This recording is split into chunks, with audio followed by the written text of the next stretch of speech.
जीवन अचानक नहीं बदलता। परिवर्तन हमेशा वहां शुरू होता है जहां कोई देख नहीं रहा होता। जैसे जड़ों में पानी जाता है तब कहीं शाखाएं हरी होती हैं। जैसे नदी पहाड़ के भीतर चुपचाप जन्म लेती है तब कहीं मैदानों तक पहुंचती है। वैसे ही तुम्हारे जीवन की दिशा भी उस मौन में तय होती है जहां तुम हर रात प्रवेश करते हो। अब एक और प्रश्न उठता है, यदि रात इतनी महत्वपूर्ण है, यदि उसी में आने वाले कल का बीज छिपा है, यदि उसी में चेतना की सबसे गहरी संभावना जन्म लेती है, तो फिर मनुष्य सबसे अधिक लापरवाह भी रात के साथ ही क्यों हो जाता है?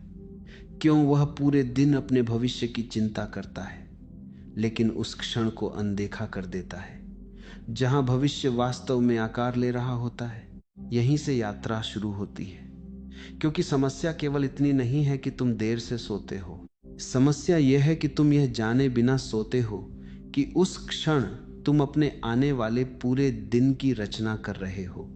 और जब तक यह रहस्य स्पष्ट नहीं होता तब तक हर सुबह केवल एक और सुबह रहेगी, जीवन का नया अध्याय नहीं। तुमने शायद कभी इस बात पर ध्यान नहीं दिया होगा कि मनुष्य सोता तो बिस्तर पर है लेकिन उसकी नींद उससे बहुत पहले शुरू हो जाती है और कई बार उससे भी पहले टूट जाती है। यह सुनकर मन उलझ सकता है क्योंकि वह नींद को केवल आंखें बंद करने की क्रिया समझता है, लेकिन चेतना की अपनी भाषा है। वह शरीर की भाषा से बिल्कुल अलग है। जरा किसी शांत झील की कल्पना करो। यदि दिन भर उसमें पत्थर फेंके जाएं, तो रात होने पर क्या उसका पानी तुरंत शांत हो जाएगा? नहीं, लहरें कुछ समय तक चलती रहेंगी। ठीक ऐसा ही तुम्हारे मन के साथ होता है। दिन भर की भाग दौड़, अधूरी इच्छाएं, अनकहे शब्द, छोटी छोटी नाराजगियां, भविष्य की चिंताएं, ये सब मन की झील में लहरें पैदा करती रहती हैं। फिर रात आती है और तुम सोचते हो कि अब सो जाना चाहिए, लेकिन मन कहता है मैं अभी शांत कहाँ हुआ हूं। यही सबसे बड़ा भ्रम जन्म लेता है। लोग समझते हैं कि उन्हें नींद नहीं आती, जबकि सच्चाई यह है उन्हें स्वयं से दूरी बनाने की आदत पड़ गई है। जैसे ही बाहर का शोर कम होता है, भीतर का शोर सुनाई देने लगता है। दिन में वही आवाजें दब जाती हैं क्योंकि दुनिया का कोलाहल उन्हें ढक लेता है, लेकिन रात किसी भी छल को स्वीकार नहीं करती।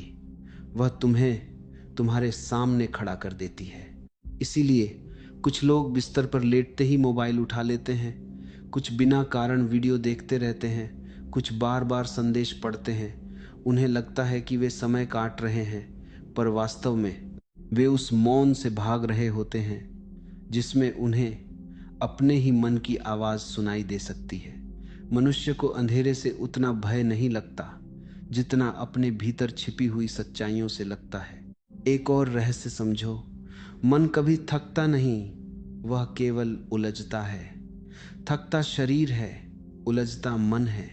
और जब उलझा हुआ मन सोने जाता है तब शरीर चाहे जितना विश्राम कर ले, चेतना विश्राम नहीं कर पाती।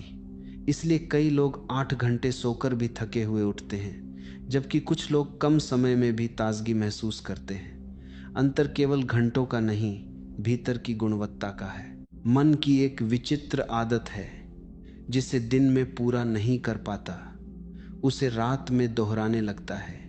अधूरी बातचीत, अधूरे सपने, अधूरे भय, सब रात की खामोशी में फिर जीवित हो जाते हैं। ऐसा लगता है जैसे भीतर कोई अदृश्य लेखक लगातार नई कहानियां लिख रहा हो और तुम उन्हें सच मानते जा रहे हो। धीरे धीरे कल्पनाएं वास्तविकता से अधिक शक्तिशाली हो जाती हैं। यही कारण है कि बेचैन मन के लिए रात लंबी होती जाती है और शांत मन के लिए रात एक गहरा आलिंगन बन जाती है। लेकिन यहाँ एक और प्रश्न जन्म लेता है, यदि मन इतना अशांत है तो क्या उसे जबरदस्ती शांत किया जा सकता है? नहीं, शांति कभी आदेश से नहीं आती। जैसे किसी बच्चे से यह कहो कि अभी तुरंत हंसना बंद कर दो, तो वह और जोर से हंसेगा। मन भी वैसा ही है, जितना उसे दबाओगे उतना ही वह भीतर से प्रतिरोध करेगा। फिर उपाय क्या है? उपाय लड़ना नहीं, देखना है। जिस क्षण तुम अपने विचारों को बदलने की कोशिश छोड़कर उन्हें केवल देखना शुरू कर देते हो, उसी क्षण उनमें छिपी शक्ति कम होने लगती है। विचार अंधेरे में शक्तिशाली होते हैं, जागरूकता की रोशनी उन्हें धीरे धीरे पारदर्शी बना देती है। वे रहते तो हैं लेकिन तुम्हें बांध नहीं पाते। यहीं से पहली बार सच्ची नींद का द्वार खुलता है, क्योंकि सच्ची नींद केवल शरीर की थकान मिटाने के लिए नहीं होती, वह मन की पकड़ को ढीला करने के लिए होती है। जब मन धीरे धीरे अपना नियंत्रण छोड़ता है, तभी भीतर का मौन जन्म लेता है और उसी मौन में अगली सुबह का वास्तविक बीज रखा जाता है। लेकिन अभी भी एक रहस्य बाकी है। यदि मन को देखने भर से इतना परिवर्तन संभव है, तो फिर प्रकृति ने रात और दिन को अलग अलग क्यों बनाया? क्यों ऐसा नहीं कि हर समय एक जैसी ऊर्जा बनी रहे? क्या केवल अंधेरा और उजाला बदलता है, या उनके साथ हमारे भीतर भी कोई अदृश्य लय बदलती रहती है, जिसे आधुनिक मनुष्य लगभग भूल चुका है? यहीं से एक और पर्दा उठता है। जब तुम अपने भीतर की हलचल को देखना शुरू करते हो, तब धीरे धीरे यह भी दिखाई देने लगता है कि तुम्हारा मन अकेला नहीं बदलता, वह समय के साथ बदलता है। समय केवल घड़ी की सुई नहीं है, समय की भी अपनी एक धड़कन है, और जो उस धड़कन को सुन लेता है, उसके लिए जीवन संघर्ष कम और प्रवाह अधिक बन जाता है। जरा जंगल में कभी सुबह होने से ठीक पहले का क्षण देखना। पक्षियों ने अभी गाना शुरू नहीं किया, हवा भी मानो धीरे चल रही है। पेड़ों पर एक अनोखा ठहराव होता है। ऐसा लगता है जैसे पूरी प्रकृति किसी अदृश्य संकेत की प्रतीक्षा कर रही हो। फिर अचानक, बिना किसी घोषणा के, जीवन हर दिशा में फैलने लगता है। किसी ने आदेश नहीं दिया, फिर भी सब कुछ अपने समय पर घट गया। प्रकृति कभी जल्दबाजी नहीं करती, फिर भी वह कभी देर भी नहीं करती। मनुष्य ने केवल घड़ी बनाई है, समय नहीं। समय तो उससे बहुत पहले से था। घड़ी ने हमें मिनट बताए, लेकिन प्रकृति अब भी क्षण सिखाती है। फर्क बस इतना है कि अब हम घड़ी को सुनते हैं, प्रकृति को नहीं। इसी दूरी ने एक विचित्र स्थिति पैदा कर दी। अब रात भी बाजार की तरह जगमगाती है। रोशनी इतनी बढ़ गई कि अंधेरे का अर्थ ही खो गया। लेकिन क्या केवल अंधेरा समाप्त हुआ? नहीं, उसके साथ वह अवसर भी चला गया, जिसमें चेतना सहज रूप से भीतर उतर सकती थी। तुमने गौर किया होगा, सूर्यास्त के बाद संसार का रंग बदल जाता है। वही पेड़, वही रास्ता, वही आकाश, लेकिन अनुभूति अलग हो जाती है। बाहरी दृश्य बदलते नहीं, देखने का ढंग बदल जाता है। यही बात हमारे भीतर भी घटती है। दिन बाहर की ओर ले जाता है, रात भीतर की ओर बुलाती है। यदि इस निमंत्रण को बार बार ठुकराया जाए, तो धीरे धीरे मनुष्य अपने ही आंतरिक घर का रास्ता भूलने लगता है। फिर जीवन में एक अजीब खालीपन जन्म लेता है। सब कुछ होते हुए भी कुछ कमी महसूस होती है। सफलता मिलती है, लेकिन संतोष नहीं। लोगों से घिरे रहते हैं, लेकिन अपनापन नहीं मिलता। कारण यह नहीं कि दुनिया गलत है, कारण यह है कि भीतर का स्रोत सूखने लगा है। और स्रोत तब सूखता है जब जीवन अपनी मूल लय से दूर चला जाता है। नदी को देखो, वह इसलिए सुंदर नहीं है कि उसके पास बहुत पानी है। वह इसलिए सुंदर है क्योंकि वह बहना जानती है। यदि उसका प्रवाह रोक दिया जाए तो वही नदी दलदल बन जाती है। मनुष्य भी ऐसा ही है। जब वह प्रकृति की लय के साथ चलता है तो ऊर्जा बहती रहती है, लेकिन जैसे ही वह अपनी कृत्रिम आदतों को ही जीवन समझ लेता है, भीतर रुकावटें बनने लगती हैं। बाहर से सब सामान्य दिखाई देता है, पर भीतर धीरे धीरे जीवन का संगीत धीमा पड़ने लगता है। सबसे आश्चर्यजनक बात यह है कि प्रकृति कभी नाराज नहीं होती। सूरज आज भी हर सुबह उगता है, चांद आज भी हर महीने पूरा होता है, ऋतुएं आज भी अपना क्रम निभाती हैं। बदलता केवल मनुष्य है। वह सोचता है कि उसने प्रकृति पर विजय पा ली, लेकिन सच्चाई यह है, उसने केवल अपनी सहजता खो दी। जब कोई व्यक्ति लगातार अपनी आंतरिक लय के विरुद्ध जीता है तो उसका निर्णय भी प्रभावित होने लगता है। वह छोटी बातों में उलझ जाता है, अनावश्यक प्रतिक्रियाएं बढ़ने लगती हैं, धैर्य कम होने लगता है। उसे लगता है कि समस्या परिस्थितियों में है, जबकि जड़ कहीं और होती है। जैसे किसी वाद्य यंत्र का एक तार थोड़ा सा भी बिगड़ जाए तो पूरा संगीत बेसुरा हो जाता है। जीवन भी ऐसा ही वाद्य है, उसकी धुन बाहर नहीं भीतर मिलाई जाती है। इसलिए प्राचीन साधक समय को केवल बिताते नहीं थे, वे समय के साथ संबंध बनाते थे। उनके लिए सुबह और रात कैलेंडर के हिस्से नहीं थे, वे चेतना के द्वार थे। हर कालखंड का अपना स्वभाव था और वे उसी स्वभाव के साथ जीना सीखते थे। शायद इसी कारण उनके चेहरे पर वह शांति दिखाई देती थी जिसे शब्दों में समझाना कठिन है। लेकिन अब सबसे महत्वपूर्ण प्रश्न सामने खड़ा है। यदि जीवन की लय वापस पाई जा सकती है, यदि समय से फिर मित्रता की जा सकती है, तो शुरुआत कहाँ से होगी? क्या केवल जल्दी सो जाना पर्याप्त है, या उसके पीछे कोई और भी गहरा परिवर्तन आवश्यक है जो घड़ी में नहीं, मनुष्य के भीतर घटता है? यहीं से असली यात्रा आरंभ होती है, क्योंकि समय के साथ चलना समय को बदलना नहीं है। घड़ी की सुइयां बदल देना आसान है, लेकिन चेतना की दिशा बदलना अत्यंत कठिन। यही कारण है कि बहुत से लोग एक रात संकल्प लेते हैं, कल से जल्दी सोऊंगा, और कुछ ही दिनों बाद वही पुरानी आदत उन्हें फिर अपनी ओर खींच लेती है। प्रश्न इच्छा शक्ति का नहीं है, प्रश्न पहचान का है। मनुष्य हमेशा वैसा नहीं करता जैसा वह सोचता है, वह वैसा करता है जैसा वह भीतर से बन चुका होता है।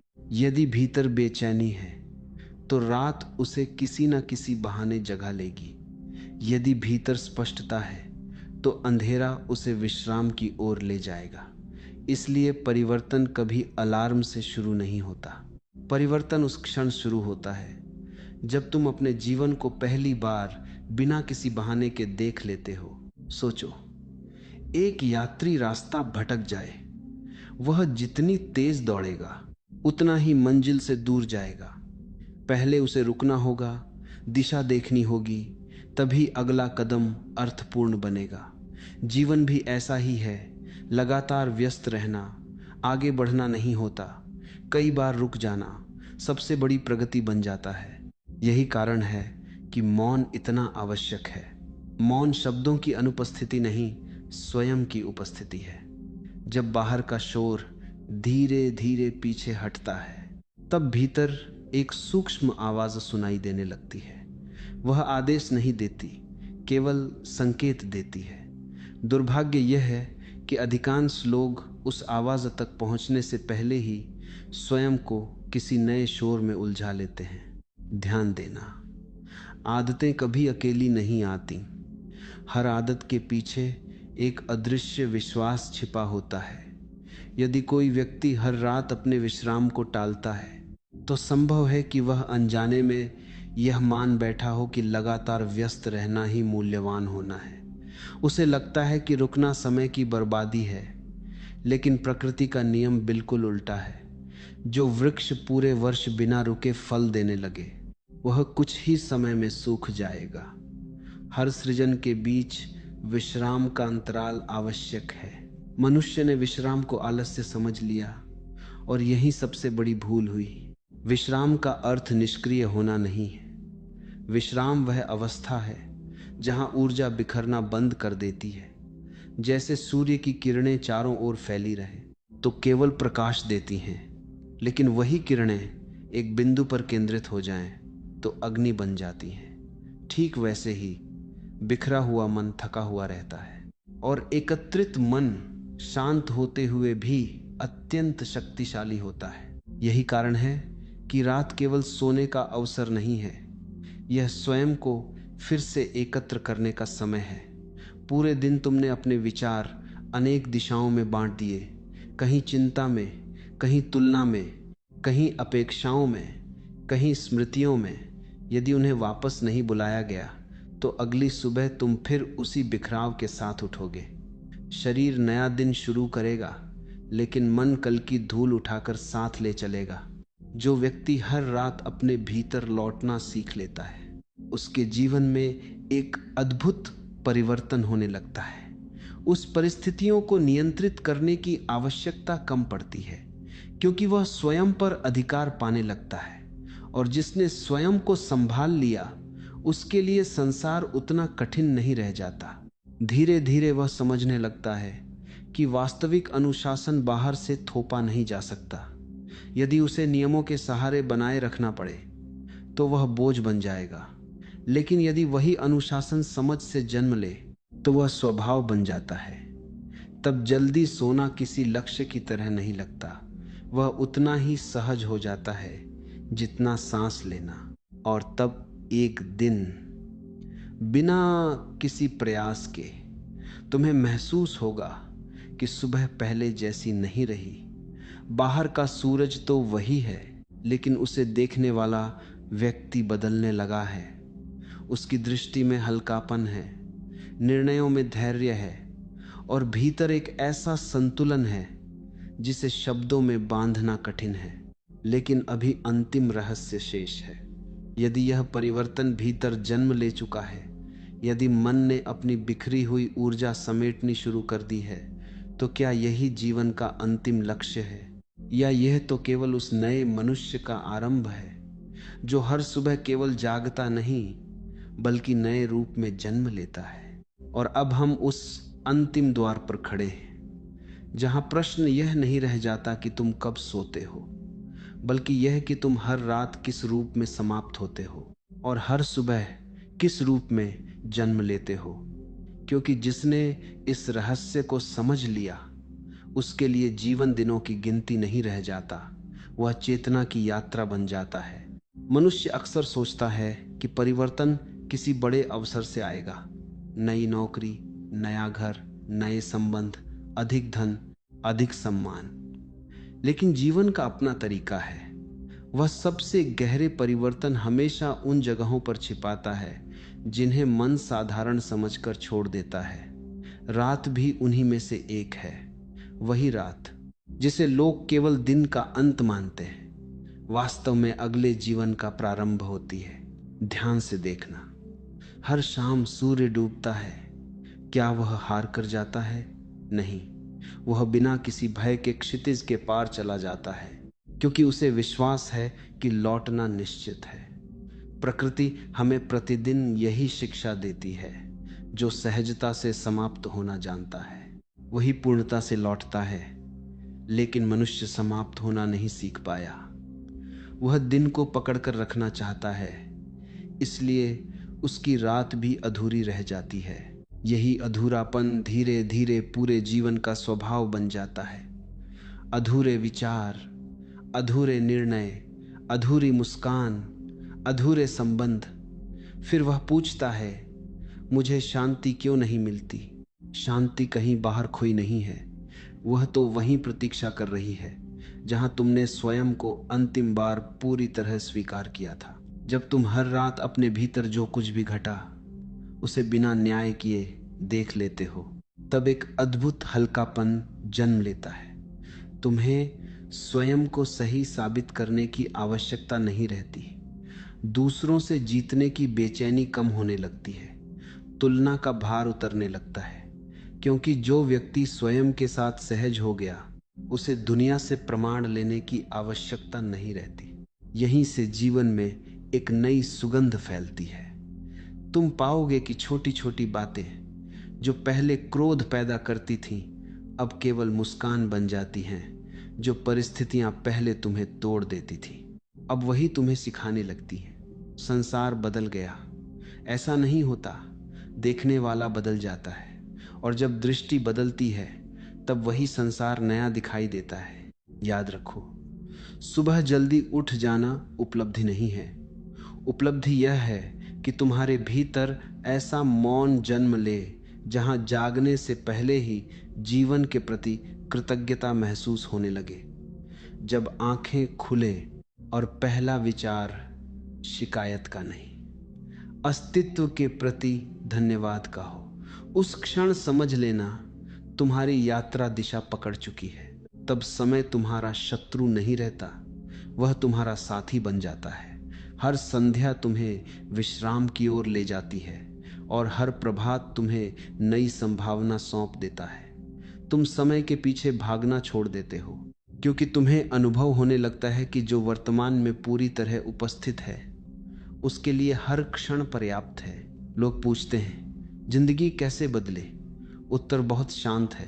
पहले अपनी रात बदलो, क्योंकि रात केवल सोने की व्यवस्था नहीं है, वह अपने पूरे अस्तित्व को समर्पित करने का अभ्यास है। जो समर्पण सीख गया उसने संघर्ष का आधा बोझ वहीं छोड़ दिया, और जो हर दिन हल्का होकर उठता है उसकी यात्रा स्वाभाविक रूप से ऊंची होती चली जाती है। एक दिन ऐसा आता है जब तुम पीछे मुड़कर देखते हो और समझते हो कि कोई चमत्कार कभी हुआ ही नहीं, कोई अचानक प्रकाश नहीं उतरा, कोई जादुई घटना नहीं घटी। केवल एक छोटा सा निर्णय बार बार लिया गया, उसी ने धीरे धीरे तुम्हारे विचार बदले, फिर व्यवहार बदला, फिर व्यक्तित्व बदला और अंततः पूरा जीवन बदल गया।